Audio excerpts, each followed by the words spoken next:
Ready to unlock peak performance and precision for your mouse on Windows 11. Alright, let's dive right in first. Locate your Windows search bar. You'll usually find this at the bottom of your screen, next to the Start button. Click inside the search bar and start typing. Mouse settings. You should see mouse settings appear as an option in the search results. Now, click on mouse settings to open the mouse settings window. Once inside, look for a section called additional mouse settings. Click on it to proceed.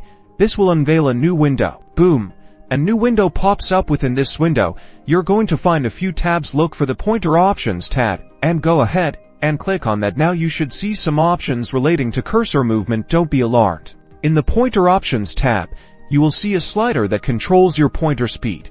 This is where the DPI information is held. The speed of your cursor movement is indirectly related to your mouse's DPI settings. While you cannot directly see the DPI number, using this slider you'll be able to adjust your mouse's speed. Adjusting the slider to the left makes the pointer slower, while moving it to the right increases the speed. Experiment to find the sweet spot for your gaming or productivity needs.